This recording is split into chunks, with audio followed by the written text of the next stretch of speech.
Hello friends, welcome to our channel. ये है गुप्ता जी। और ये है खन्ना जी। गाइस, आज हम बात करेंगे म्यूचुअल फंड पार्ट 2 के बारे में।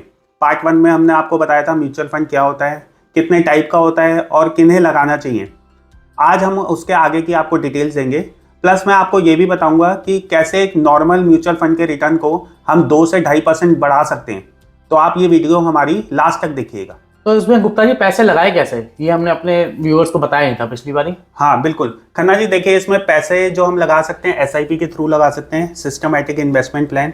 उसमें क्या होगा कि आपका ईसीएस हो जाएगा और बैंक से हर महीने आपके पैसे डिडक्ट होंगे। आप इसकी कोई भी डेट ले सकते हैं, मंथ के स्टार्टिंग में ले सकते हैं 7 या 8 तारीख के आसपास, फिर बीच में ले सकते हैं 15 तारीख, लास्ट में ले सकते हैं 28 तारीख। और इसमें खन्ना जी सबसे अच्छी बात है, आप बहुत छोटे अमाउंट से स्टार्ट कर सकते हैं। इवन आप 500 रुपये से इसे स्टार्ट कर सकते हैं। अच्छा। हाँ, दूसरा तरीका हो गया Khanna ji lump sum.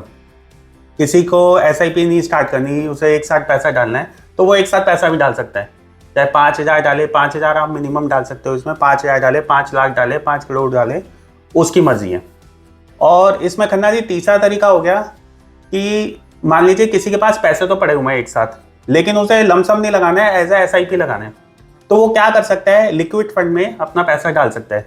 Liquid fund में अप्रॉक्सीमेट जो आपको बैंक का इंटरेस्ट मिलता है सेविंग अकाउंट पे, अप्रॉक्सीमेट उससे या उससे थोड़ा बहुत आधा पौन % ज़्यादा मिलता रहता है।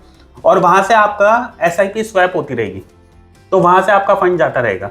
तो इसमें दोनों चीज़ें हो गई, आपने लमसम भी डाल दिया, कुछ पैसा वैसे भी आ रहा है, और आपका एसआईपी के थ्रू भी पैसा जा रहा है। तो आपने इसमें इतने सारे फंड बताए थे, तो हम किस फंड में कैसे पैसा लगाए, तो कैसे चूज करेंगे? खन्ना जी देखिए, इसके लिए सबसे पहले तो आपका माइंड क्लियर होना चाहिए कि आप पर्पस क्या है आपका। सपोज आपको टैक्स सेविंग करनी है अगर, तो आप ईएलएसएस में पैसा डालिए, ठीक है। दूसरा हो गया, आपको पैसा तो इन्वेस्ट करना है लेकिन आपको रिस्क नहीं लेना, तो जो डेट म्यूचुअल फंड है उसमें आप डालिए कि उसमें 8-9% आपको आता रहेगा और उसमें रिस्क भी कम है। तीसरा हो गया खन्ना जी, अगर आप रिस्क ले सकते हैं तो आप डालिए इक्विटी लिंक्ड म्यूचुअल फंड में। उसमें रिस्क है थोड़ा बहुत, लेकिन आपका पैसा ग्रो भी तेजी से करेगा। उसमें 12 से 15%, इवन कई म्यूचुअल फंड तो ऐसे हैं 18% उसमें रिटर्न आता है। अच्छा। एक और तरीका है खन्ना जी, मैंने आपको बताया था एक हाइब्रिड फंड, जिसमें अलग अलग एसेट्स क्लास है। तो ये भी अच्छा फंड है। इसमें क्या होगा, मान लीजिए आपने इक्विटी में भी डाला कुछ फंड और कुछ आपने डेट में डाल दिया। अब मार्केट अगर ऊपर जा रही है तो आपको इक्विटी लिंक से पैसा आ रहा है, डेट से तो आ ही रहा है, इक्विटी लिंक से अच्छा खासा रिटर्न आ रहा है। और मान लीजिए अगर मार्केट नीचे जा रही है तो इसमें क्या होगा, डेट से तो हमें आ रहा है और जो हमारे इक्विटी में थोड़ा बहुत लॉस हो रहा है वो डेट कवर करेगा। तो इससे क्या होता है, ज़्यादातर हमारा जो प्रिंसिपल अमाउंट है वो पूरा का पूरा ऑलमोस्ट सेफ रहता है। तो गुप्ता जी मुझे एक बात बताइए, मैं डेप में तो नहीं लगाना चाहता। अच्छा। रिस्क लेने को थोड़ा बहुत तैयार हूँ मैं, ठीक है। तो मुझे कितना लगाना चाहिए और कैसे मतलब करना चाहिए, मंथली करना चाहिए या लमसम, क्या करना चाहिए इसमें? खन्ना जी देखिए, सबसे पहले तो ना इसमें आपको अपना गोल डिसाइड करना है। सपोज आपका गोल है कि मुझे 10 से 15 साल बाद अपना घर बनाना है या घर चेंज करना है या आपको वर्ल्ड टूर पे जाना है, कोई भी आपका रीज़न हो XYZ, वो आप डिसाइड कीजिए कि 15 साल में मुझे ये करना है। आप लगाओ इक्विटी बेस्ड म्यूचुअल फंड में लगाओ, अच्छे उसमें 15 से 16% रिटर्न आए आपका, उसमें लगाओ। उसमें सपोज आपका टारगेट है मुझे 1 करोड़ जोड़ना है और मुझे ऐसे ये काम करने हैं, तो आप उसमें 16-16.5 हज़ार आपको हर महीने जमा करने पड़ेंगे अगर आप एज ए SIP लगा रहे हो। दूसरा आपका हो गया जो गोल कह सकते हैं, चाइल्ड एजुकेशन। बच्चा पैदा होता है 18 से 20 साल की उम्र में, हमें उसके एजुकेशन के लिए पैसा चाहिए होता है। बिल्कुल ठीक है, आप उसका टारगेट ले लो कि यार मुझे 1 करोड़ यहाँ पर चाहिए, तो आप उसके लिए जमा करो, करीब 7,500 आपको उसके लिए जमा करने पड़ेंगे। तीसरा हो गया कि मुझे अपने बच्चे की शादी करनी है। आजकल आपको पता है शादी में कितना खर्च होता है, लोग लैविश तरीके से करते हैं एकदम, तो आप उसके लिए जमा करो। उसके लिए 1 करोड़ चाहिए, 3600 रुपये उसमें डालो, आप उसके लिए अलग से जमा करो। चौथा हो गया रिटायरमेंट, जो हर किसी को रिटायर एक ना एक दिन होना होता है, चाहे वो बिजनेस कर रहा हो चाहे वो जॉब कर रहा हो, एक ना एक दिन वो रिटायर होता है, चाहे वो 60 साल की उम्र में हो चाहे 65। तो आप उसका टारगेट ले लो कि यार मुझे 30 साल बाद रिटायर होना है, तो उसके लिए कुल आपको 1700-1800 रुपये जमा करने हैं और आपका 1 करोड़ रुपये कॉर्पस जमा हो जाएगा।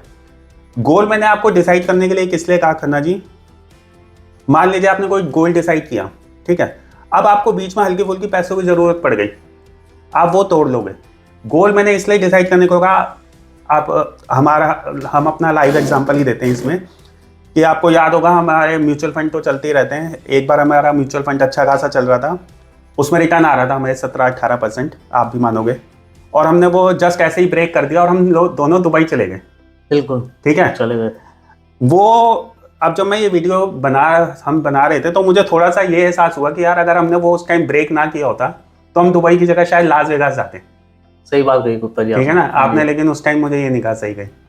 उस टाइम गुप्ता जी बस असल में उस टाइम रिटर्न अच्छा आ रहा था, 17-18% आ रहा है, तो हमने सोचा जिप पॉकेट से क्यों पैसे निकाले, वहां से निकाल लेते। तो इसलिए गोल डिसाइड होना जरूरी है कि आपने एक गोल डिसाइड कर लिया यार मैंने बच्चे की पढ़ाई के लिए, तो जब आप उसे तोड़ोगे ना बीच में, तो पहले आप सोचो यार ये मैंने जोड़ा किस लिए था, बच्चे की पढ़ाई के लिए, नहीं ये मैं नहीं तोड़ूंगा।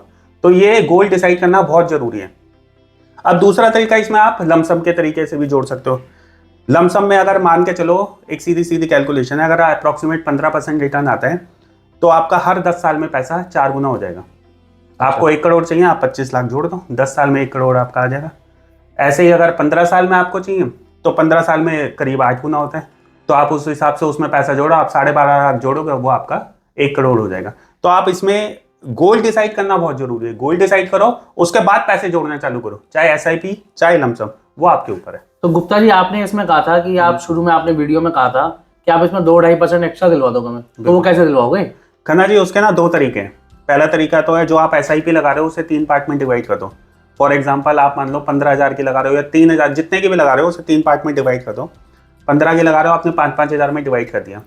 आप उसे मंथ के स्टार्टिंग में भी लगाओ 7 तारीख को, मंथ के बीच में लगाओ 15 तारीख को, और मंथ के लास्ट में लगाओ 28 तारीख को। इससे क्या होगा, आपको पूरे मंथ की ना जो भी मार्केट की फ्लक्चुएशन होगी वो सब आपको मिलेगी। नहीं तो कई बार क्या होता है, जैसे मान लो 7 तारीख को तो मार्केट ऊपर है, आपकी SIP ऊपर लग गई, 20 तारीख को नीचे आ गई मार्केट, और फिर से मंथ बिगनिंग में ऊपर हो गई, तो आपको जो नीचे मार्केट आई उसका फ्लक्चुएशन का मिला नहीं। तो आप ऐसे लगाओगे तो आपको पूरी फ्लक्चुएशन का मिलेगा, और इससे करीब करीब आपका 0.5% या 0.25% इंक्रीज हो जाएगा आपको। आप कभी देखना इसे। और दूसरा तरीका है खन्ना जी, वो मैं आपको इस चार्ट की मदद से बताता हूँ। ये देखिए एक चार्ट है, ये 5 साल का निफ्टी का चार्ट है। इसमें आप देखो मार्केट ऊपर भी जा रही है, नीचे भी जा रही है, हर तरह की फ्लक्चुएशन है इसमें। ठीक है, अब मान लो आपने इसमें SIP चालू कर दी, हर महीने आपकी SIP जा रही है, या महीने में 3 बार आपकी SIP जा रही है, जैसे भी आप लगाना चाहो। आप इसमें साथ में क्या करो कि मार्केट जहां डिप मारे ना, वहां पर आप थोड़ा सा लमसम डाल दो। जब भी डिप मारे आप थोड़ा लमसम मार दो। इससे क्या होगा, आपका जो जब भी मार्केट नीचे आई आपकी SIP तो गई, लेकिन जब मार्केट नीचे आई ना तो आपने थोड़ा ज्यादा अमाउंट डाल दिया, और वो जब ऊपर गया तो आपको थोड़ा ज्यादा मिलेगा। तो इससे क्या होगा, आपका टोटल में 2 से 2.5% आपका इंक्रीज हो जाएगा रिटर्न। तो गुप्ता जी मैं तो मार्केट देखता नहीं कि कब ऊपर जा रही है कब नीचे जा रही है, तो मुझे कैसे पता लगा SIP लमसम कब क्या करना है, कैसे करना है? बिल्कुल, देखिए SIP तो आपने लगा दी, उसके लिए देखने की जरूरत नहीं। अब आप मार्केट, आपने कहा आप मार्केट नहीं देख रहे, कोई बात नहीं, आप न्यूज़ चैनल तो देखते हैं। जब न्यूज़ चैनल पे आए ओह मार्केट गिर रही है, ये हो गया वो हो गया, आप समझ लो कुछ ना कुछ हुआ, आप पैसा लगा दो। ठीक है, दूसरा आपके आसपास के लोग होते हैं, हर कोई कहीं ना कहीं इन्वेस्ट कर रहा है। जब वो आपको लगे ना यार थोड़ा रो रहा है, तो समझ लो मार्केट नीचे, और ये अच्छा टाइम है लगाने का, क्योंकि जब हर कोई बेच रहा होता है ना, उसी टाइम मार्केट में एंटर करो। जरूरी नहीं है आपका लो पे बिल्कुल एंटर होगा, हो सकता है थोड़ा सा ऊपर एंटर हो, लेकिन होगा नीचे ही एंटर।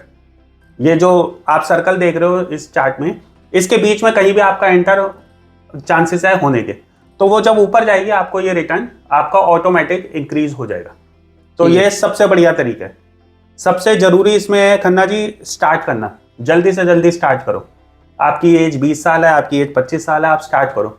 हमने आपको देखा होगा पहले भी एग्जाम्पल में, जो हमने SIP के एग्जाम्पल दिए हैं, कि आप जितनी जल्दी स्टार्ट कर रहे हो, अगर आपको 30 साल में 1 करोड़ चाहिए तो आपको कुल 1700 रुपये जमा करने या 1800 जमा करने। लेकिन अगर आपको यही पैसा 15 साल या 20 साल में चाहिए तो आपको 18,000 ऐसे जमा करने पड़ रहे हैं। तो जितनी जल्दी आप स्टार्ट करोगे उतना म्यूचुअल फंड में आपको अच्छा रिटर्न मिलेगा। तो चलिए गाइस, आजकल तो सचिन और धोनी भी कहते हैं कि म्यूचुअल फंड की पिच पे आई है और म्यूचुअल फंड सही है। और आपको हमारी ये वीडियो अगर अच्छी लगी हो तो हमारे चैनल को सब्सक्राइब कीजिए और लाइक कीजिए। Okay bye.